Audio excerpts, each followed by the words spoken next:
Aloha and good afternoon. My name is Jürgen Steinmetz, joining you from Breaking News Show in Honolulu. And with me is Dr. Peter Tarlow.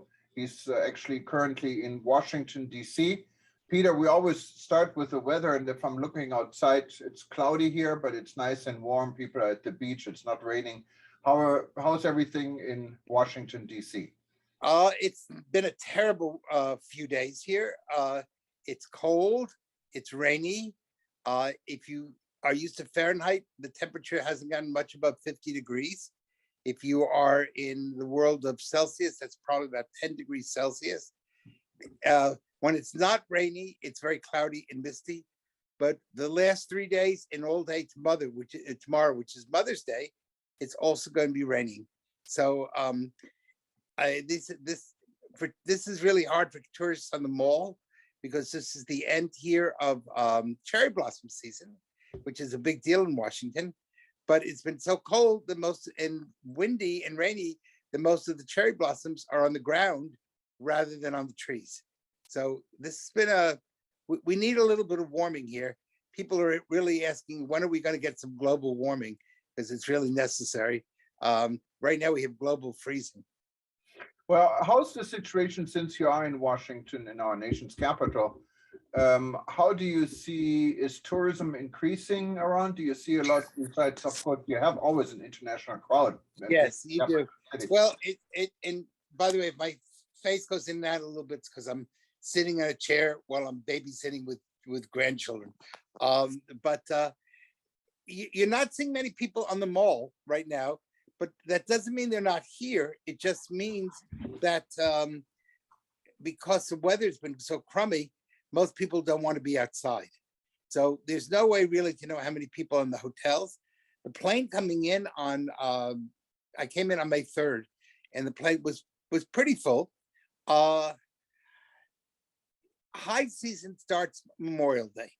So that's another 2 weeks.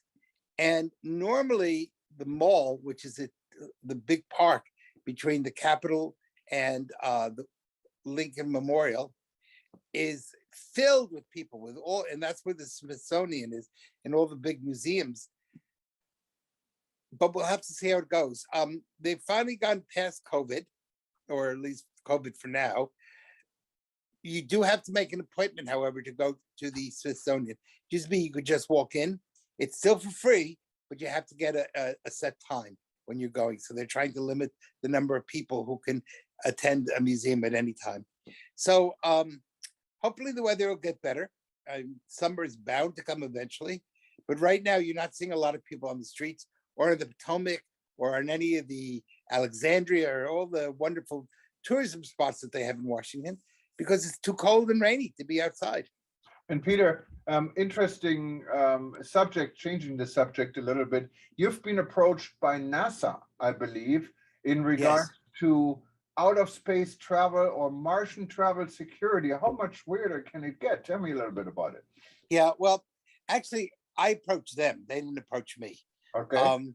But I think, eventually, right now, of course, nobody's going to be traveling to Mars or to Jupiter, to any of the planets. But that doesn't mean we shouldn't start preparing and thinking about it and coming up with ideas. And so, yeah, I'm starting to work with some of the people at NASA to try to come up with ideas that when tourism does hit, and it'll come eventually, we may not be alive to see it, but it will be there.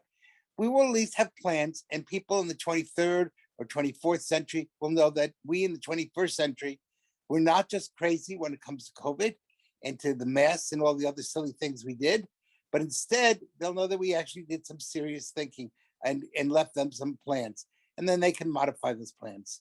On the other hand, as you know, when we're speaking a little bit of COVID, there's now lots of questions about different reactions that people are having, especially to the Pfizer one.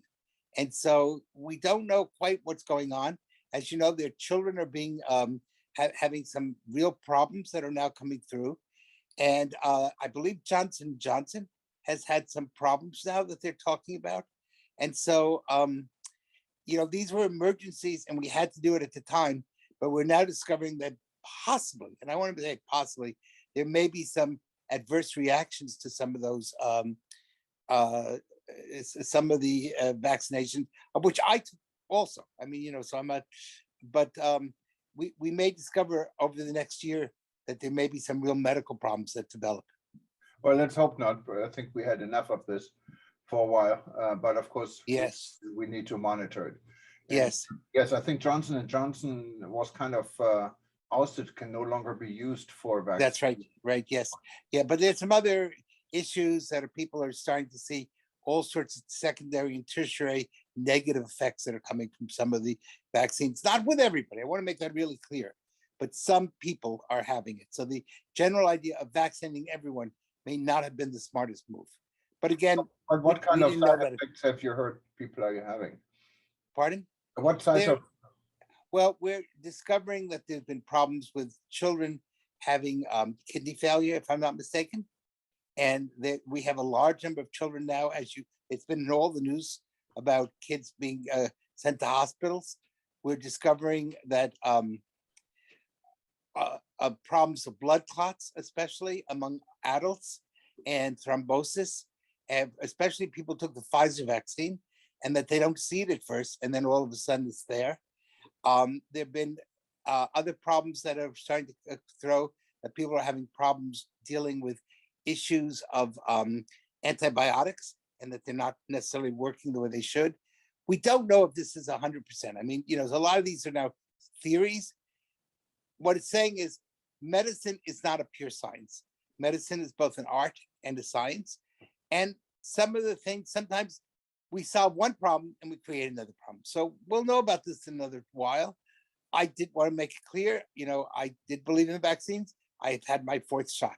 So I want to make that clear that, I'm not an anti-vaxxer by any means at all, but I do think possibly the vaccine may not be right for everyone, that some people, it may do more damage than good. And other people may do a lot more good than damage. Bottom line, speak with your physician, speak to someone who knows your body, and just don't listen to the news like us. Go and get, it's expert medical advice about your own particular situation. Well, interesting subject, and I'm sure everyone is going to follow development. Yes. And Yes. we all want to know. And I'm also vaccinated 4 times like you. So hopefully that's it, so. Yes, yeah, exactly. Meanwhile, we're starting to face the summer. And I think it's really important for the tourism industry to be preparing for the summer. And one of the big problems, of course, we're seeing, both in much of the Western world, is the whole issue of inflation and how that's going to cost airline prices. I saw yesterday or today that the Nigerian airlines are not flying on Monday because the cost of fuel has become so expensive. As a protest, they're closing down all air flights in Nigeria on Monday as a kind of a protest. And I think the real issue is the tourism industry cannot change the world's economy, but we need to be prepared that if there are major rise in prices, or if there should be shortages, like as you are aware, where right now there's a baby formula shortage in the United States and much of the world. Supply chain problems. How are we going to be prepared for that? How will we deal with the summer issues when prices are going up? Or how will we deal with the summer issues if the inflation continues? And it probably will continue at least for the summer. So these are things that I think the tourism industry needs to be thinking about. The other thing is that people are going to be a little scared because, as you know, the last few days, at least in the United States and in Europe, the stock markets had tremendous drops, especially in the United States. So if you have high inflation and people feel poor on top of that, that's a double whammy. And the tourism industry needs to be thinking of inexpensive or other alternatives, not trying to recoup what they lost over 2 years, but rather not make this summer another loss. And that, therefore, really go out and come up with customer service ideas, new creative ways of funding, and new creative ways of charging people. And one of the big problems we also is that there's a lack of qualified people. A lot of people in the tourism industry stopped working in it because of COVID. And now that tourism is coming back, We don't have people to clean hotels or serve in restaurants, or every restaurant I go to has a sign up saying help wanted, and they can't find people to work. And that's definitely a problem. I can see it here in Hawaii. Yes, we can see the help wanted sign everywhere. Burger King is paying high amounts of starting upfront payment for people who wanted to get a job. The hotel rooms are still only cleaned every third day unless you request otherwise. Yes, the industry has definitely changed. And Yes. also, when it comes to our aloha spirit, spirit with a smile, it's not always there anymore. People are And frustrated. The work yes. is hard. Yeah. So think about it. My stock market, the value of my portfolio has gone down. The cost of an air ticket is going up, and the amount of service I'm getting is less. People may not want to travel. We're coming up with a deadly combination of lower income, higher prices, and worse customer service. We've got to break this cycle. And the first thing we need to do is get those smiles back. Get people to, even if you can't handle everything, have really the best possible customer training so that people have a sense of feeling good. The other thing we got to think about is the whole issue of security and crime. I think I sent you today two really major developments took place in Mexico. One was a day or so ago. There was another shootout. People were killed on the beach in Cancun. Not good at all. And in the state of Jalisco, which is where Puerto Vallarta is, a major tourism city, the European Union has said that people working for it can no longer travel on the highways in the state of Jalisco. And so, again, that's not good, because that's not only going to impact American tourism from Mexico, which is the main theme of Mexico, but it's also going to start impacting European tourism. And if the European embassies are afraid to travel on the highways, that sends a message to the European tourist, maybe find another alternative or don't travel. Well, and in Mexico, of course, you have the drug cartels that Right. sometimes are the cause of all these security issues. These are not the people, and not even the ordinary thieves that are calling this problem. These are big time organizations that are fighting for power and for territory. And that, of course, to combine with tourism is definitely a deadly combination. But Actually, on some how- of the areas in Mexico, it's not the cartels. The cartels actually sell a lot of drugs to tourists. It is sometimes just the guys on the street who are doing it. The cartels actually would like to be peaceful because they make more money in selling drugs than anything else, or in, of course, illegally bringing people across the border. And the other side of it is a lot of the cartels are now so well implanted in the United States because of the open border policies and of this new T-42 should go into effect. It's predicted 18,000 illegal immigrants a day will be crossing the border. We have, so the good news is that Latin America is losing a lot of its criminals. The bad news is many of them are coming to the United States. So we're going to have to really deal with that.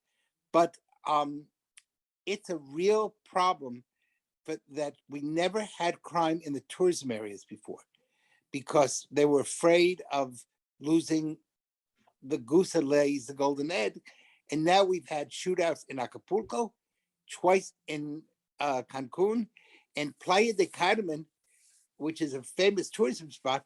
The nickname for that in Spanish is Playa de Crimen, or Crime Beach. So that's not good. And it's not good. And of course, the extreme measures some countries are taking. Probably yes. the most extreme measure I know is the Philippines. Not that I would endorse this in any way, but the former Philippine president literally ordered his police force to shoot drug dealers on sight. There was no more trial. There was no more arrest. Yeah, that's pretty. That's pretty severe. Yeah, that's pretty severe, especially if they mistake your identity and you really were not a drug dealer. that, and I'm sure there are cases like this in there. But yes, how do you? But on the other hand, when I went to the Philippines and I talked to some of the people there, it did bring the drug crime down to tremendously. So it did of help. course, You know? yes. Well, places that have very strict governments tend to have very low crime. And I lived in Chile during the time of Pinochet, and he was a terrible dictator. I'm not in any way going to say he was a good guy. He wasn't. But you know what? We had almost no crime in Chile, other than the crime committed by the government. Now, and I want to emphasize that the government did lots of its own stuff and abuse of human rights. But too liberal policies often, you have to have some punishment. You can't just give everybody hugs. And if you're just going to give everybody hugs, you're going to have problems. There's got to be consequences for actions. Now, I'm not saying you should shoot people on the street. I do not endorse that. But on the other hand, you look at a place like Los Angeles or San Francisco, where it's not even a felony anymore if you steal under $1,000. You know what? People go with calculators, and it's a steal. And the people who are really suffering, look at the number of Walmarts that have now closed their doors, which are essential services of of pharmacies. And you can't go to a pharmacy because they don't want to open because they've lost so much money to pilferage. It's not the wealthy who ever suffer in this. It's always the poor. Yeah, and I mean, some of these responses is amazing. I went here to one of the major department stores here in my neighborhood. It's an upscale department store. It's not a Walmart. And I was looking, couldn't even say it on the, I was looking to buy some underwear. And when in the entire section of underwear was literally empty, there was nothing there. So I asked, do you guys no longer sell this? I said, yeah, we sell it. What do you need? And they had it all locked up. And I said, Yeah. what locked this up? Well, you see, there's an emergency door and we cannot watch everything. And people just take the underwear and escape through the emergency exit. Yeah. We cannot close the emergency exit. Yeah. Yeah. Yeah. But again, in an upscale place, you can afford to ask. But the poor can't go to a place like that. Right. And so what's happening is, and it's not a question of just underwear, it's a question of essential of pharmaceuticals, of aspirin, of basic, Band-Aids, of basic commodities. And these stores are leaving. They're not locking it up. They're just closing their doors and leaving. So you have San Francisco between 2021 and 2022, in the last 12 months, has lost 100,000 people. And all sorts of stores have left the Bay Area. I think you were there about a year ago. And you were shocked to see the number of homeless and how the city went from one of the most beautiful cities in the world to one of the, really, you don't want to be there. And people are pulling out of conventions and they're not coming up. So when you don't come out of convention, the city loses a lot of money. And then if the stores are not open for people to go after the convention to go shopping, all those taxes, all that money is being lost, and then you have to cut back. So crime becomes a real cancer that destroys and gnaws away at the heart of the tourism industry. But of course, when you look at name brand stores like the Walmart guys, I mean, can't they afford their own security? I mean, they cannot rely on the police. But you can't arrest somebody in California if they steal under $1,000. There's nothing you can do unless you're going to tackle them in the middle of the store. It's the liberal prosecutors have basically come on the side of the criminal and not on the victim. Well, I mean, they're still prosecuted. It may not be a felony. No, they're not. You're No, that's where you're wrong. You're not prosecuted if you don't steal over $1,000. But what's the consequences? Zero. That doesn't sound. That's right. why stores are closing. Look it up. That's why you have now a major recall effort both in San Francisco and in Los Angeles. And people have been told, do not walk on the street with jewelry. Do not walk on the street with a nice cell phone. That's your responsibility if it gets stolen. The police will do nothing. That's become a major problem. That's when you become the criminal rights instead of the victim's rights. But this is the whole issue that's going on with George Gascon and with, I forgot the name of the district attorney in San Francisco. Crime has gone through the roof and people are fleeing. Oh, almost sounds unbelievable, Peter. Yeah, Let's do some research on this, and maybe we can come back with another discussion. Maybe invite some of the yes, yeah, legislator or whoever is behind yes, decriminalizing yes. theft. Now what's happened, well, and of course, you can play a statistical game. If I want crime to go down, if I only had one police officer in a city, crime goes down because nobody can report the crime. You can't find the police officer. If you make everything not criminal, crime goes down. But it doesn't mean you haven't suffered. It doesn't mean you're not a victim, because it's how you measure it. And one of the key things we know in tourism, it's all a statistical game, how you measure it. And if you measure it, and you change the measurement scale, then you change the results. But Well, yes, I think that would be a really interesting session. And maybe some of our viewers would like to come and join, or this would be a really good public session for us to have. yeah, well, we may have to research this a little bit. I'm actually just now Google it, and I have a site here called Fact Check, and they do confirm your $1,000 limit for felonies, but it turns out to be a misdemeanor. So you should still get. If you're not, a misdemeanor is not prosecuted in California. Well, I don't know, but that's definitely. You look and read it, read the rest of it, and you'll see you will not be prosecuted. Period. It says here, no, you can steal up to $950 worth of merchandise in California without consequences under Proposition 47. That's the proposition you're talking about. The proposition reduces the punishment for certain theft crimes, but classified shoplifting still as a misdemeanor. Yes, a misdemeanor is not prosecuted. If you get a misdemeanor, it's like if you got jaywalking. How many people go to jail for jaywalking? Well, misdemeanor in many jurisdictions, of course, I don't know. This is not California. Up to 1 year in jail. No. No one. You don't even go to court. That's the whole problem. That's why, look now at while you're Googling, how many stores have left California, especially in areas where the poor are suffering, and such as in the poor neighborhoods of San Francisco, because of the fact that so much is being stolen, they can't afford to stay open. That's tragic. And that's really tragic. And part of it is, and this is part now of the responsibility of us as part of the media.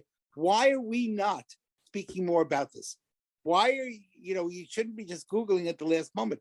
These are things we have to know. And crime destroys tourism.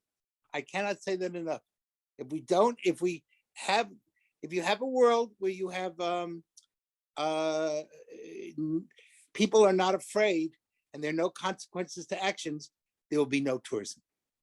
Yeah, no, you're absolutely right. And this is an interesting story to follow. And I agree, if this was the case, the way you say this, that would be outrageous, I think. And I could not believe the people of California would support this.